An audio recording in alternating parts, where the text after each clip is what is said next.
The massive alien ship appeared at the edge of Earth's solar system without warning. Commander Jake Martinez stared at the readings on his screen aboard the research vessel Horizon's Edge and felt his blood run cold. The ship was bigger than anything humans had ever built, stretching nearly 10 miles from end to end. Its dark metal surface gleamed with strange patterns that seemed to shift and move in the starlight. Jake quickly sent an alert to Earth Defense Command. Within hours, every telescope and sensor array on Earth and Mars was pointed at the mysterious visitor. The alien ship just sat there in space, silent and waiting. No communications came from it, no weapons fired. It simply watched. Admiral Grace Foster called an emergency meeting at Earth Defense Headquarters. Military leaders from every nation gathered in the war room, their faces tense with worry. The alien ship had been sitting motionless for 3 days now, and nobody knew what it wanted. "We need to make contact," Jake said during the briefing. "We can't just wait forever," Grace nodded slowly. She was a tough woman who had fought in 3 different wars on Earth. Her gray hair was pulled back in a tight bun, and her blue eyes showed no fear. "Take the Horizon's Edge closer. Try to establish communication, but keep your distance and be ready to run if things go bad." Jake piloted his ship toward the alien vessel, his crew of 12 scientists and engineers watching every sensor reading. As they got closer, the sheer size of the alien ship became even more frightening. It was like flying toward a floating city made of dark metal and glowing lights. Suddenly, a beam of light shot out from the alien ship and surrounded the Horizon's Edge. Jake tried to move his ship, but the controls wouldn't respond. They were trapped in some kind of tractor beam, being pulled slowly toward a massive opening in the alien hull. "This is Commander Jake Martinez of the Earth vessel Horizon's Edge," he broadcast on all frequencies. "We come in peace. Please respond." Voice answered, but it wasn't human. The words were translated by some kind of universal device, making them sound cold and mechanical. "Your vessel will dock in Bay 7. You will report to the command center immediately. Resistance is futile." The Horizon's Edge was pulled inside the alien ship like a toy. Jake and his crew found themselves in a huge chamber filled with strange machines and alien workers. The beings looked somewhat like humans, but taller and thinner, with pale blue skin and large black eyes. They wore flowing robes covered in symbols that seemed to glow with their own light. Armed guards escorted Jake and his team through long corridors lined with more glowing symbols. The air smelled different here, like ozone and metal. Everything was clean and perfect, but it felt cold and lifeless. Finally, they reached a vast chamber where a tall alien sat on what looked like a throne made of crystalline material. "I am Admiral Kexthara of the Zephyrian Imperial Fleet," the alien announced. His voice echoed through the chamber without the need for any visible speakers. "You represent the primitive species that inhabits the 3rd planet of this system." Jake stepped forward, trying to keep his voice steady. "I represent humanity and the planet Earth. We're here to establish peaceful contact between our species." Kexthara made a sound that might have been laughter, but it sounded more like grinding metal. "Peaceful contact? How amusing. Your species has barely learned to leave your home planet. You play with crude chemical rockets while we command the power of stars. There will be no negotiation between equals because you are not our equals." The alien admiral gestured with one long finger, and a holographic display appeared in the air. Between them, it showed star maps with hundreds of solar systems marked in red. "These are the territories of the Zephyrian Empire. 400 worlds bow to our might. Trillions of beings serve the Empire willingly or otherwise." Jake felt his heart sink as he realized the true scope of what humanity was facing. This wasn't just one alien ship. This was an entire galactic civilization that had been conquering worlds for who knows how long. "Your world will become the 401st, Kexthara continued. "This is not a request or an invitation to negotiate. This is a statement of fact. Your species will integrate into the Empire as a vassal race. You will provide resources, labor, and obedience. In return, we will allow you to continue existing, and if we refuse, Jake asked, though he already knew he wouldn't like the answer. Texthara's black eyes grew even colder. Refusal is not possible. Species that resist integration are reduced to more manageable populations. Sometimes this requires the elimination of entire continents. We have found that survivors are much more cooperative after witnessing such demonstrations. The alien admiral stood from his throne, towering over Jake and his crew. However, we are not unreasonable. Your species will be given 30 standard galactic days to prepare for integration. Use this time to organize your governments and explain the new reality to your people. Make them understand that resistance will only bring suffering. Jake tried to argue, tried to negotiate, but Kexthara waved him away like an annoying insect. This audience is concluded. You will return to your planet and deliver our message. A monitoring station will be established in your outer system to observe your compliance preparations. The guards escorted Jake and his crew back to their ship. As the horizon's edge was released from the tractor beam, Jake watched through the viewports as the massive alien vessel moved toward the outer edge of the solar system. Within hours, they had constructed a monitoring station on one of the outer asteroids, a gleaming metal structure bristling with sensors and communication arrays. The flight back to Earth was the longest of Jake's life. How do you tell an entire planet that they have 30 days to surrender to an alien empire? How do you explain that humanity's independence was over before most people even knew aliens existed? When he reached Earth, Jake delivered his report to Admiral Foster and the world leaders who had gathered to hear the news. The reaction was exactly what he expected: shock, disbelief, anger, and fear. Some wanted to fight.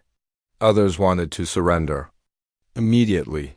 Most just sat in stunned silence, trying to process the magnitude of what they faced. 30 days? Grace said quietly after Jake finished his report. They're giving us 30 days to give up everything we've ever worked for. Jake nodded grimly.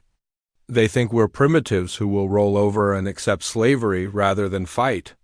They see our technology as crude toys compared to their star-spanning empire.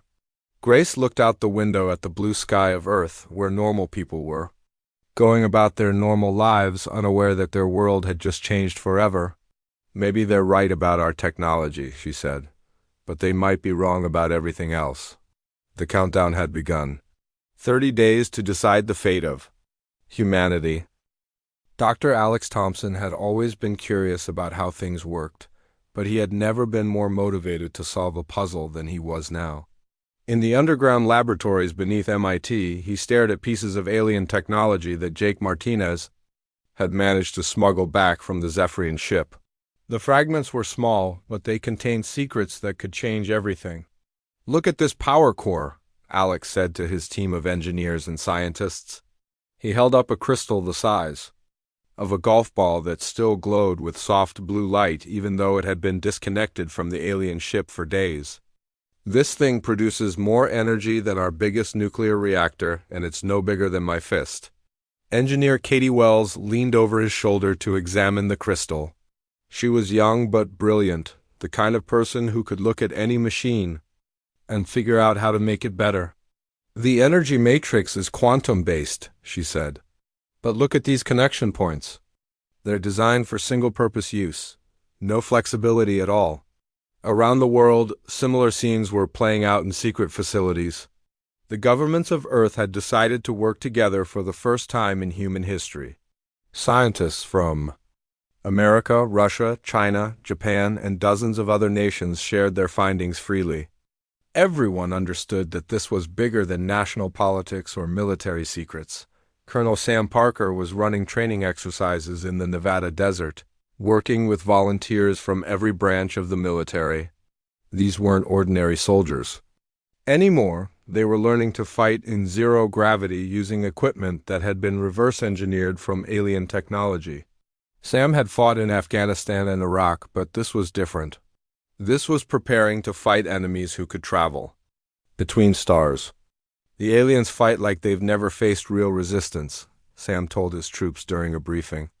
Their tactics are all about overwhelming firepower and intimidation. They probably haven't fought a real war in centuries. That gives us an advantage if we're smart about using it. Meanwhile, Admiral Grace Foster was coordinating the biggest military buildup in human history. Factories that used to make cars were now producing spacecraft components. Shipyards that built submarines were being converted to construct vessels designed for space combat. Every resource that humanity could spare was being poured into preparing for a war that most people still didn't know was coming. The alien monitoring station in the outer system sent regular reports back to the Zephyrian fleet. The aliens could see that humans were building things and moving resources around, but they interpreted this as preparation for integration into the Empire. They saw factories producing metal components and assumed humans were building infrastructure to make their conquest easier. Pathetic creatures, reported Monitor Captain Velkanos from the observation station.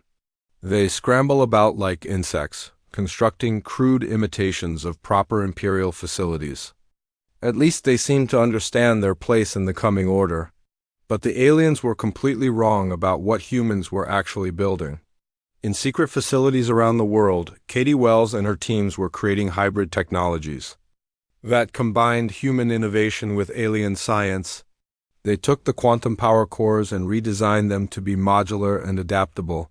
Where the aliens had built single-purpose tools, humans created multi-use systems that could be reconfigured for different tasks. The aliens are too specialized, Katie explained to a gathering of world leaders. Their technology is incredibly advanced, but it's rigid. Each piece does exactly one thing very well, but it can't adapt to new situations. We're building systems that can change and evolve.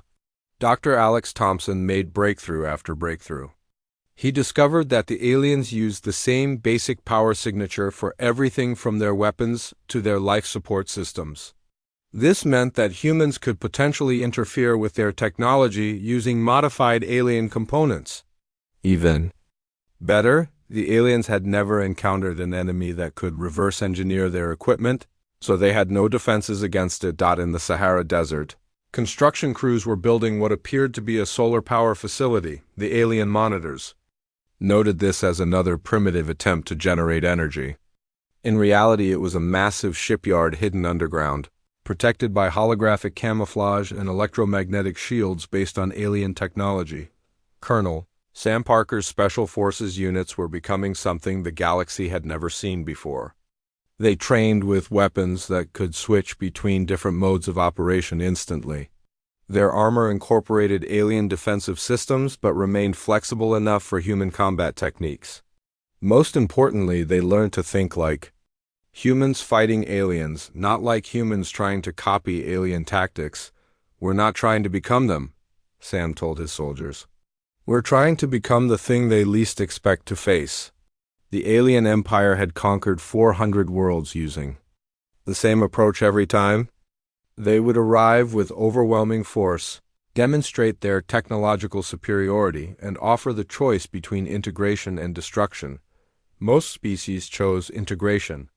The few that chose to fight were crushed quickly by Imperial forces that had never learned to adapt to unexpected tactics, but humans were different, and the Empire didn't realize how different until it was too late. Captain Lisa Rodriguez commanded one of the first hybrid spacecraft to roll out of the hidden shipyards. The ship looked primitive from the outside, built with human materials and human construction techniques. Inside, however, it was powered by modified alien technology that had been improved beyond its original specifications. It's faster than anything they've built, Lisa reported after the first test flight. Their ships are designed for straight-line travel between known points. This thing can change direction and velocity in ways that would probably make their pilots sick. As the 30-day deadline approached, the alien monitors reported that humanity appeared to be complying with Imperial demands. They saw increased industrial activity and assumed it was preparation for resource extraction. They observed military movements and interpreted them as efforts to maintain order during the transition to Imperial rule. Monitor Captain Velkanos sent his final report with confidence. The human species shows typical pre-integration behavior. Increased industrial activity suggests acceptance of their new role as resource providers. Military consolidation indicates their leaders understand the futility of resistance. Integration should proceed smoothly. But in the hidden facilities and secret bases, humanity was preparing for something the Zephyrian Empire had never encountered in 400 conquests. They were preparing to fight back using the aliens' own technology turned against them. They were preparing to show the galaxy what happened when you underestimated the ingenuity and determination of the human species. Dr. Alex Thompson looked at the quantum weapon he had just finished building. It was based on alien technology but improved with human creativity. It could adapt to different targets and modify its own operating parameters based on battlefield conditions. No alien had ever built anything like it because no alien had ever needed to. 30 days, he said to Katie Wells as they watched the final preparations. They gave us 30 days to surrender. Instead, we used it to become something they've never fought before. Katie smiled grimly. They're about to find out what happens when you give humans a month to prepare for war. The countdown was almost over, and humanity was ready to give the Zephyrian Empire the biggest surprise in their long history of conquest. Commander Danny Walsh crouched in the pilot seat of his modified stealth ship, watching the alien monitoring station through his enhanced sensors. The Zephyrian outpost sat on the asteroid like a gleaming metal spider, its sensors constantly scanning the inner solar system for signs of human activity. What the aliens didn't know was that human technology had evolved far beyond their expectations in just 30 days. "All units report ready," came the voice of Captain Nina Brooks through Danny's earpiece. She was commanding a second stealth ship positioned on the other side of the asteroid. Both vessels were invisible to alien sensors, protected by adaptive camouflage systems that Katie Wells had developed from captured Zephyrian technology. Danny checked his chronometer. In exactly 3 minutes, the 30-day deadline would expire, and the aliens would expect humanity's formal surrender. Instead, they were about to get the shock of their long lives. The monitoring station had a crew of 12 Zephyrians, all of them confident that their technology made them untouchable. Monitor Captain Velkanos had spent the last week preparing his report on human compliance. He believed the primitive species had accepted their fate and were ready for integration into the Empire. "Begin approach," Danny whispered into his communicator. His ship moved silently through space, its modified engines producing no detectable emissions. Beside him, his weapons officer, Lieutenant Rick Stone, prepared the hybrid weapon systems that Dr. Alex Thompson's team had perfected. The alien station's shields were designed to stop massive attacks from conventional weapons. They had never been tested against small, precise strikes using their own technology turned against them. Danny's ship carried quantum disruption torpedoes that would phase right through the shields as if they weren't there. "Target locked," Rick reported. "Quantum torpedo ready." On the other side of the asteroid, Nina's ship was in position to hit the station's power core. The plan was simple but devastating. 2 simultaneous strikes would cripple the alien facility and capture valuable intelligence about Imperial fleet movements. More importantly, it would send a message to the Zephyrian Empire that humanity was not going to surrender quietly. "Fire on my mark," Danny said, watching as the seconds ticked down to the deadline. 3, 2, 1, mark. 2 quantum torpedoes struck the monitoring station at exactly the same moment. The alien shields flickered and died as the modified human weapons disrupted their power grid. Emergency alarms began wailing throughout the facility as Zephyrian technicians scrambled to understand what was happening. Monitor Captain Velkanos stared at his instrument panels in disbelief. "Impossible," he muttered. "Their weapons cannot penetrate our shields. The humans lack the technology." But the evidence was right in front of him. Human ships had somehow become invisible to their sensors and were using weapons that shouldn't exist. His communications officer tried to send a distress signal to the main Imperial fleet, but the transmitter had been the first system destroyed by the human attack. Danny's boarding team, led by Colonel Sam Parker, teleported directly into the monitoring station using captured alien technology. The Zephyrians had never faced enemies who could turn their own transportation systems against them. Sam and his soldiers appeared in the command center before the aliens could react. "Surrender and you won't be harmed," Sam announced, his weapon Trained on volcanoes. The alien captain reached for his sidearm, but human reflexes were faster. Sam's modified stunner dropped the alien before he could draw his weapon, within minutes. The entire monitoring station was under human control. Danny docked his ship with the alien facility and began downloading their computer systems. The intelligence they found was more valuable than anyone had hoped. The Zephyrians had detailed records of Imperial fleet positions, supply lines, and defensive strategies. "Look at this," Nina said, studying the tactical displays. "They have 17 ships in the outer system waiting for our surrender signal, but they're spread out across 3 different positions like they never expected to face coordinated resistance." Lieutenant Rick Stone was examining the alien weapons and equipment. "Their technology is incredibly advanced," he reported, "but it's completely standardized. Every weapon works exactly the same way. Every shield generator has identical specifications. They haven't innovated in centuries." This was the crucial discovery that would change everything. The Zephyrian Empire had grown so large and successful that they had stopped adapting. Their military doctrine assumed that overwhelming technological superiority would always be enough to win. They had never faced an enemy that could match their technology and exceed their creativity. Meanwhile, on Earth, Admiral Grace Foster was coordinating the next phase of the human resistance. The successful capture of the monitoring station had provided detailed intelligence about Imperial forces in the solar system. More importantly, it had proven that human-modified alien technology could defeat pure Zephyrian systems. "We have a window of opportunity," Grace told the assembled military leaders from around the world. "The aliens won't realize they're monitoring. Station is compromised for at least 6 hours. That gives us time to position our forces for the next strike." Dr. Alex Thompson was already working on improvements to human weapons based on the captured alien equipment. "Their power cores are even more efficient than we thought," he reported. "But they're also more vulnerable.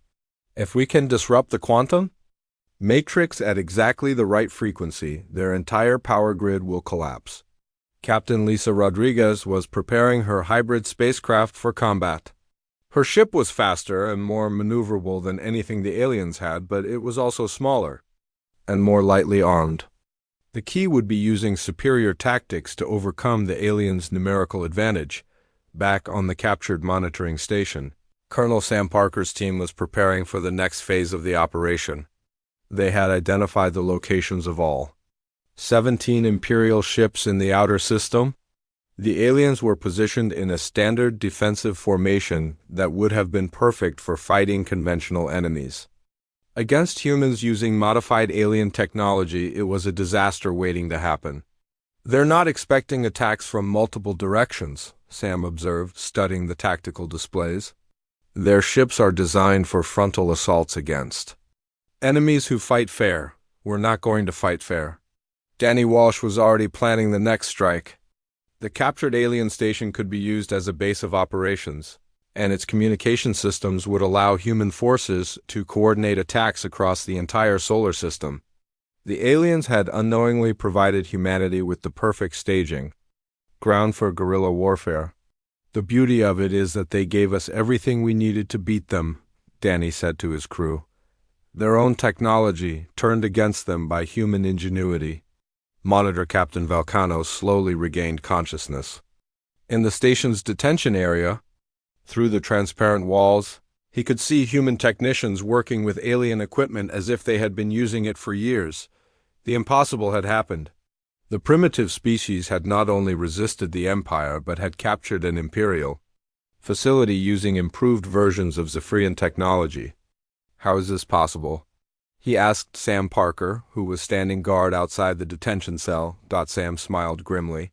"You made the same mistake every bully makes. You assumed that being bigger and stronger was enough. You never learned how to fight. Smart because you never had to. We've been fighting smart our entire history because we never had any other choice." The first battle was over, and humanity had won decisively. But Danny Walsh and his team knew this was just the beginning. The 17 Imperial ships in the outer system were already receiving orders to investigate the loss of contact with The monitoring station. Soon, the real war would begin. As Danny looked out at the stars from the captured alien facility, he felt a grim satisfaction. The Zephyrian Empire had given humanity 30 days to surrender. Instead, humans had used that time to become something the galaxy had never seen before, a species that could take alien technology and make it better. The Empire was about to learn what happened when you underestimated human determination and ingenuity. They were about to find out the hard way that sometimes the smaller, supposedly weaker opponent is the one you should fear the most. Fleet Admiral Zekphanos stared at the tactical display aboard his flagship with growing disbelief. The massive Zephyrian dreadnought was surrounded by 16 other Imperial warships, the largest force ever assembled to deal with a single primitive world. Yet somehow, inexplicably, the humans had already destroyed 3 of his vessels using tactics that should have been impossible. Explain to me again how a species that barely understands faster-than-light travel has managed to penetrate our shields, Zekphanos demanded of his tactical officer. War Commander Tex (VARN. Texvaran's pale blue skin had turned even paler. The human ships appear to be using modified versions of our own technology, Fleet Admiral. Our sensors indicate quantum-level improvements to standard Imperial designs. Their weapons phase through our defenses as if they were not there. This was beyond anything in Zekphanos' 1,000 years of military experience.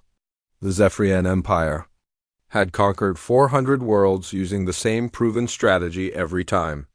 Arrive with overwhelming force, demonstrate technological superiority, offer integration or destruction. No species had ever developed countermeasures to Imperial technology because no species had ever been given the time or opportunity to study it closely, but the humans were different, and Zekphanos was beginning to understand just how catastrophically the Empire had underestimated them. On Earth, General Tom Bradley was coordinating the defense from a command center built inside a mountain in Colorado. The facility had been constructed in secret during the 30-day preparation period, hidden from alien sensors by electromagnetic shielding based on captured Zephyrian technology. Tom had fought in 3 wars during his military career, but nothing had prepared him for commanding humanity's defense against an interstellar empire. Status report from all sectors, Tom ordered, studying the holographic display that showed the positions of both human and alien forces throughout the solar system. Captain? Beth Miller's voice crackled through the communication system from her position near Jupiter. Sector 7 reporting successful strike on Imperial supply convoy. Enemy losses: 2 heavy cruisers and 1 support vessel. Human losses: none. Similar reports came in from commanders across the solar system. Captain Roy Mitchell had led a successful ambush near Mars. Commander Pete Johnson had destroyed an alien communication relay in the asteroid belt. Lieutenant Jane Roberts had captured another Imperial monitoring station with her Marines. The pattern was always the same. Human forces would appear from nowhere, strike with devastating effectiveness, and disappear before the aliens could respond. The Zephyrians were fighting an enemy that refused to engage in traditional ship-to-ship combat. Instead, humans used guerrilla tactics, superior mobility, and technological advantages that the Empire couldn't understand. Dr. Carol Evans had been working around the clock in her laboratory, analyzing captured alien equipment and finding new ways to turn it against its creators. Her latest discovery was particularly significant. The Zephyrian Empire used standardized technology across their entire military. Every ship had identical power systems, identical weapons, identical defensive arrays.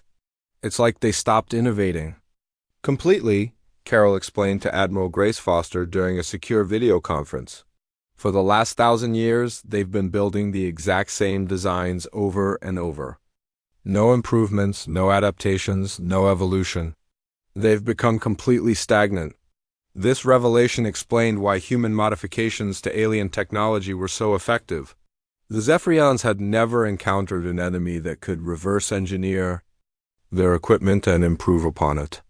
Their military doctrine assumed that technological superiority was permanent and unchanging, major. Steve Clark was leading ground combat operations on the captured monitoring stations that dotted the outer solar system.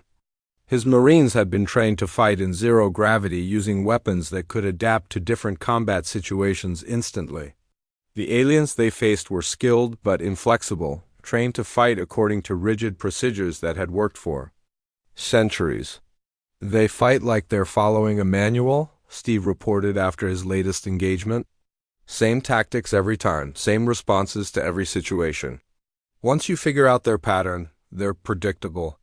Fleet Admiral Zefanos was receiving similar reports from his own commanders, and each one made the situation seem more impossible.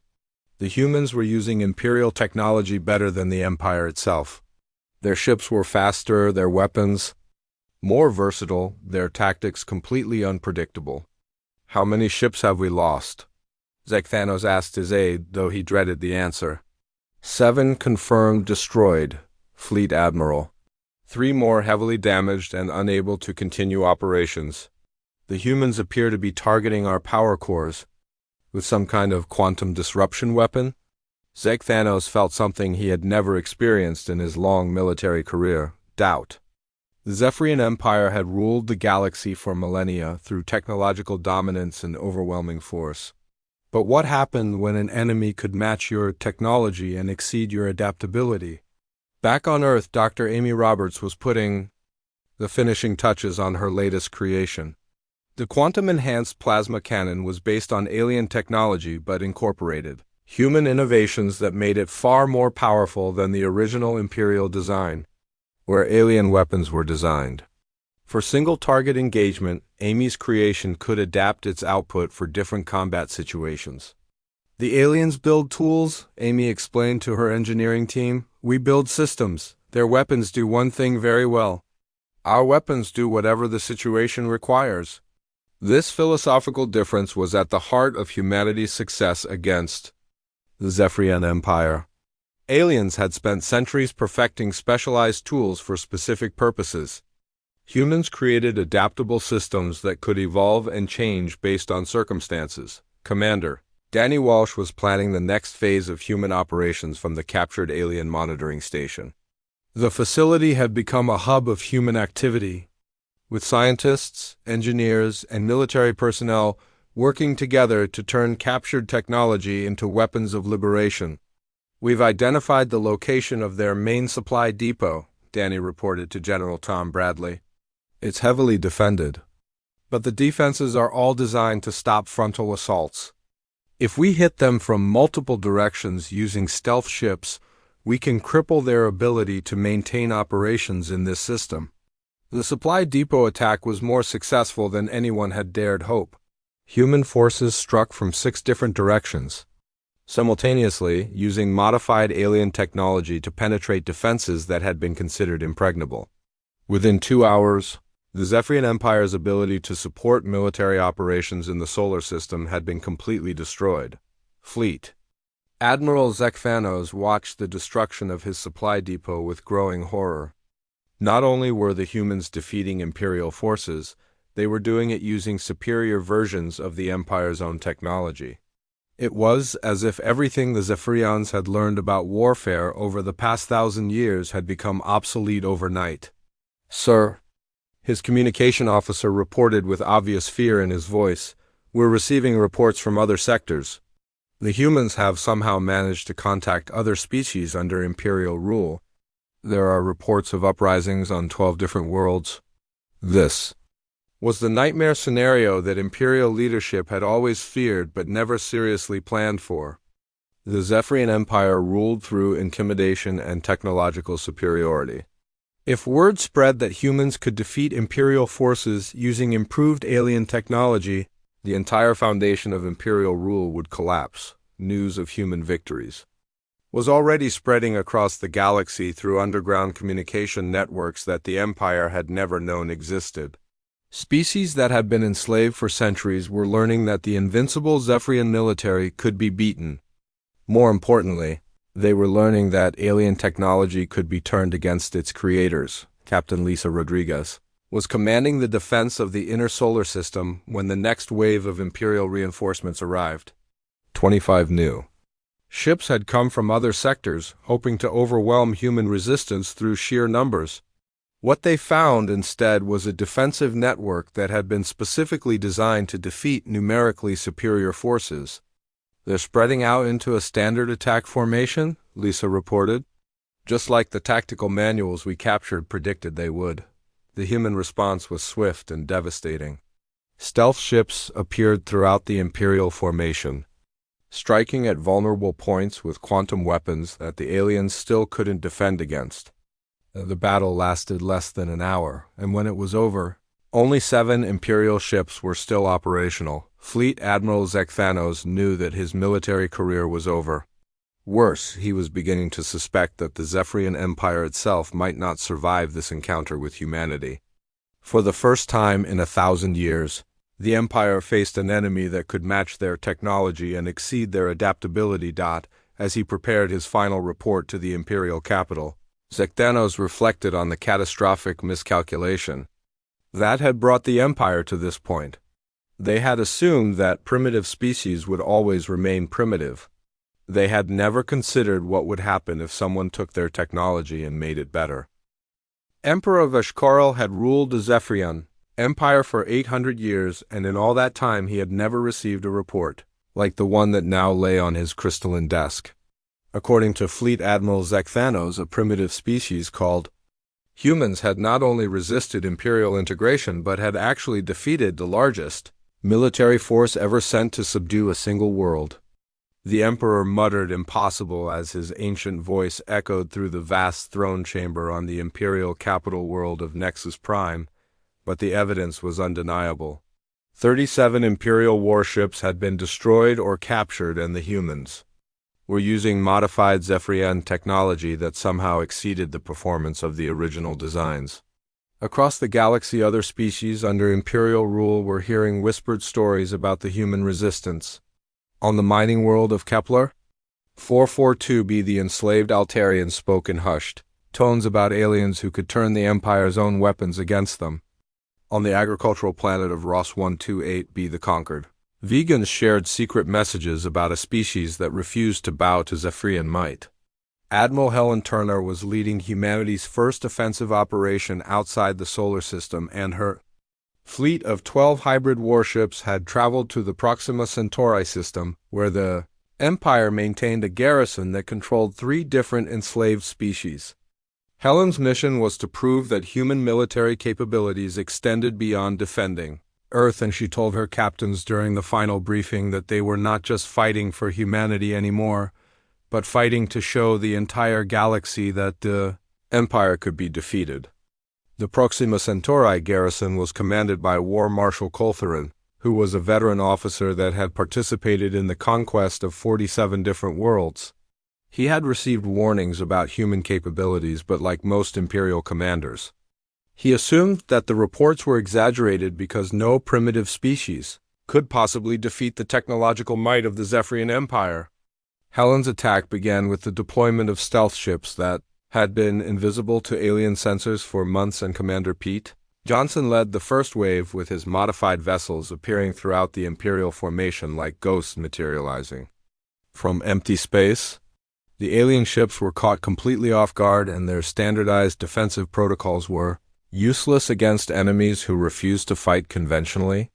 Pete reported that all targets were acquired as his weapons officer, prepared quantum disruption torpedoes, and then initiated simultaneous strike. The Imperial garrison lasted exactly 43 minutes, and when the battle was over, Helen Turner commanded the first human fleet to liberate alien worlds from Zephyrian rule. The 3 enslaved species in the Proxima system were free for the first time in centuries, and their gratitude was overwhelming. Dr. Amy Roberts had established a research facility on the captured Imperial station where she worked with scientists from the newly liberated species to improve human technology even further. The Altarians had knowledge of quantum mechanics that complemented human engineering creativity, while the vegans understood biological systems in ways that enhanced human medical technology. Amy told her mixed team of human and alien researchers that they could see what they could accomplish when they worked together, because the Empire ruled through division and fear, but they were proving that cooperation made everyone stronger. On Earth, Dr. Paul Anderson was developing the most ambitious project in human history and using captured Imperial technology and insights from liberated alien species. He was designing a weapon system that could threaten the Empire's ability to maintain control over distant worlds. The project was called the Liberation Network, and it involved creating quantum communication relays that could coordinate resistance movements across hundreds of star systems simultaneously.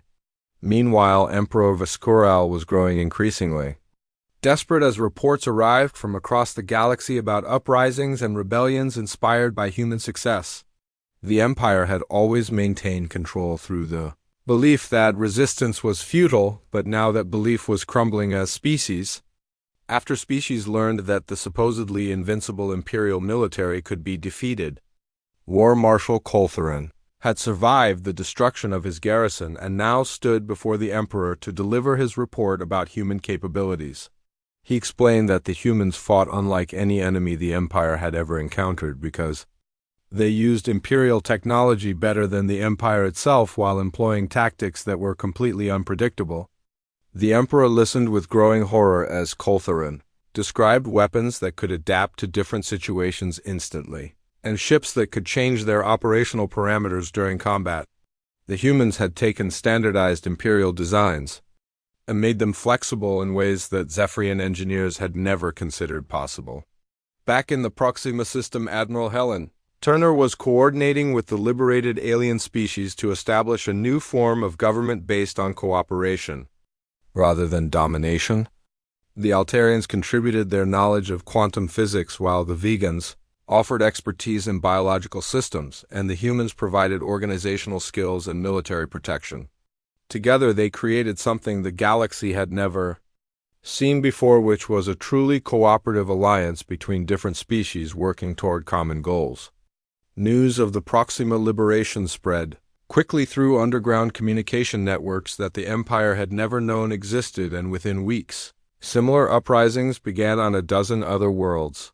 The pattern was always the same as enslaved species would receive modified human weapons and tactical advice through hidden channels, then rise up against their Imperial overlords using the Empire's own technology against them.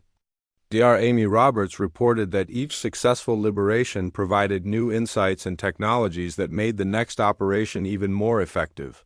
The Zephyrian Empire was facing something it had never encountered in 1,000 years of conquest, which was a coordinated resistance movement that grew stronger with each victory.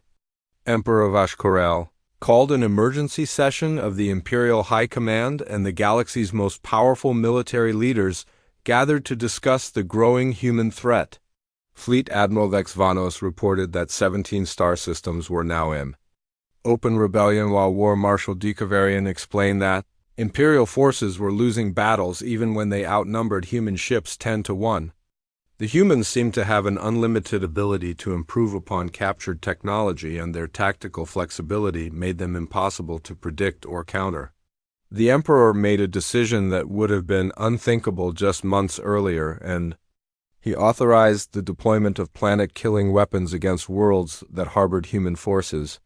The Empire had always preferred to conquer intact worlds for their resources, but desperate times called for desperate measures. However, when the first planet-killer weapon was deployed against a human-held world, the results were catastrophic for the Empire rather than the humans. Dr. Paul Anderson's team had developed quantum shields that could deflect planet-killing energy beams back at their source, and the Imperial dreadnought that fired the weapon was destroyed by its own shot. The failure of the planet-killer strategy marked the beginning of the end for Zephyrian dominance, because word spread quickly that even the Empire's most powerful weapons could be turned against them. Species that had been too afraid to rebel now saw that the Empire was not invincible, and resistance movements began sprouting up in every sector of the galaxy. Admiral Helen Turner received reports that human-trained rebels were successfully liberating worlds faster than Imperial forces could respond to the uprisings. The Liberation Network that Dr. Paul Anderson had created was coordinating simultaneous attacks across hundreds of star systems, and the Empire simply did not have enough ships to defend everywhere at once. Emperor Vishkorel realized that the empire was facing complete collapse, and he began preparing for a final desperate gamble. He would gather every remaining imperial ship and launch a massive assault on Earth itself in hopes of destroying the source of the rebellion before it could spread any further. But as he made these preparations, the emperor could not shake the feeling that he was already too late and that the humans had started something that could not be stopped. The final battle for the fate of the galaxy began when Captain Roy Mitchell detected the massive Imperial fleet approaching the Nexus Prime system, and he immediately sent word to Admiral Kate Sullivan, who was commanding the combined human and alien liberation forces from her flagship, the Earth's Defiance. The Zephyrian Empire had gathered every remaining warship from across their territories, and Emperor Vashkorel himself was leading this desperate final assault with over 300 vessels in the largest armada ever assembled in galactic history. Kate studied the tactical displays showing the approaching Imperial fleet, and she knew this would be the battle that decided whether the galaxy would remain under Zephyrian domination or become free for the first time in 1,000 years. The Liberation Fleet was smaller with only 150 ships, but every vessel had been upgraded with human, improved alien technology and crewed by beings who were fighting for freedom rather than conquest.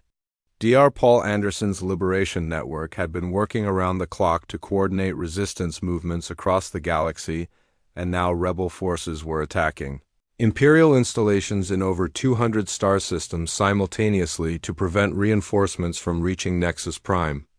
Emperor Vashkorel stood on the bridge of his massive flagship, the Eternal Dominion, and he stared at the tactical displays with growing unease because the human forces were not positioning themselves for traditional fleet combat, but instead were spreading out in seemingly random patterns that made no tactical sense according to Imperial military doctrine. War Marshal Culverith, who served as the Emperor's chief military advisor, warned that the humans had consistently surprised Imperial forces with unconventional tactics, but Vashkorel was confident that sheer numbers would overcome any strategic advantages the enemy might possess.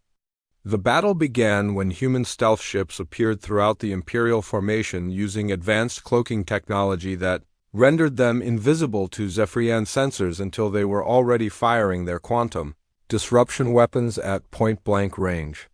Captain Roy Mitchell led the first wave of attacks, and his ship materialized directly beside an Imperial dreadnought before unleashing a barrage of modified alien weapons that tore through the enemy vessel's shields as if they were made of paper. Across the battlefield, similar scenes played out as human ships used superior mobility and technological improvements to devastating effect against enemies who were still fighting according to outdated tactical manuals. Colonel Jane Roberts had landed her Marines on the surface of Nexus Prime itself, and they were fighting their way toward the Imperial Palace using weapons that could adapt to different combat situations instantly, while the Zephyrian defenders struggled to cope with tactics they had never encountered before. The Emperor's personal guard, led by War Master Culverith, was considered the finest military unit in the galaxy, but they found themselves outmatched by human soldiers who fought with creativity and flexibility that Imperial training had never prepared them for. Dr. Paul Anderson was coordinating the technological aspects of the assault from his command center on Earth, and he watched with satisfaction as human improved alien systems consistently outperformed their original Imperial counterparts in every category, from weapons efficiency to defensive capabilities.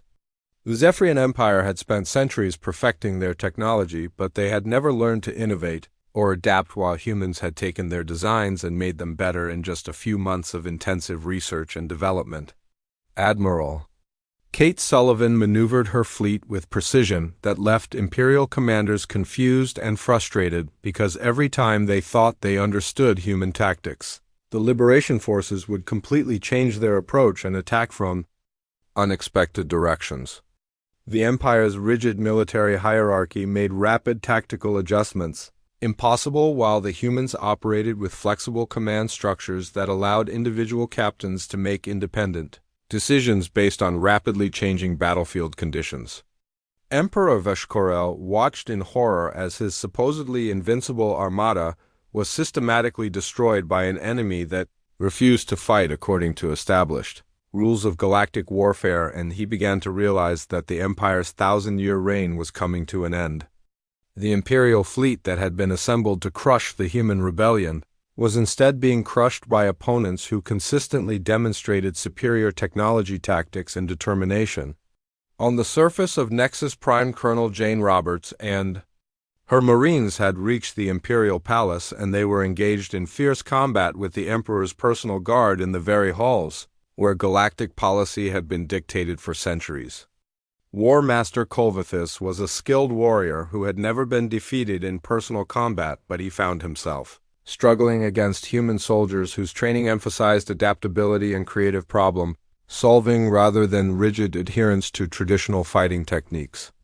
The battle for the palace raged for hours as Imperial defenders made their last stand in the seat of their empire's power, but human forces continued to advance, using superior weapons and tactics that turned every Imperial advantage into a liability.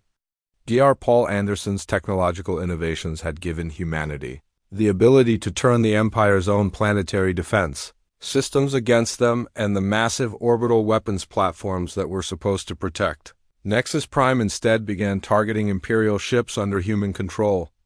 Emperor Vishkora realized that his empire was finished when he received reports that rebel forces were successfully liberating worlds faster than his remaining ships could respond to the uprisings, and the carefully constructed system of galactic domination was collapsing under its own weight. The final moment came when Admiral Kate Sullivan's flagship broke through the last Imperial defensive line and positioned itself directly above the palace where the Emperor was making his final stand. Kate opened a communication channel to the Imperial Palace, and her voice was broadcast across the entire Nexus Prime system as she delivered the Liberation Force's final ultimatum to the fallen Emperor. She told Vashkorel that his empire was finished and his ships were destroyed and his subjects were free for the first time in 1,000 years because he had made the fatal mistake of underestimating human determination and ingenuity. The Emperor had no choice but to surrender as his personal guard was overwhelmed by Colonel Jane Roberts and her Marines, who had fought their way into the throne room itself. War Master Colvithus lay defeated on the crystalline floor while human soldiers secured the palace and began the process of dismantling the Imperial government that had oppressed countless species for centuries. As news of the Emperor's capture spread across the galaxy, the remaining Imperial forces began surrendering rather than continuing a hopeless fight against enemies who had proven their technological and tactical superiority beyond any doubt. Dr. Paul Anderson received reports from liberated worlds across the galaxy where former Imperial slaves were celebrating their freedom and beginning the process of establishing new governments based on cooperation rather than domination. The Zephyrian Empire that had once seemed invincible was now nothing more than a historical footnote, while humanity had become the catalyst for the greatest liberation movement in galactic history. Admiral Kate Sullivan stood on the bridge of her flagship and looked out at the stars, knowing that the galaxy would never be the same again because one species had refused to accept slavery and had instead chosen to fight for freedom using their greatest weapons, which were creativity, determination, and the willingness to never give up. She opened a final communication channel to broadcast across the entire galaxy, and her words reached every liberated world, every remaining Imperial stronghold, and every species that had dreamed of freedom, but never dared to hope it was possible. Kate's message was simple, but it carried the weight of humanity's greatest victory as she told the galaxy that the Zephyrian Empire had learned the hard way what happened when they messed with the wrong species, and now everyone knew that freedom was always possible for those brave enough to fight for it.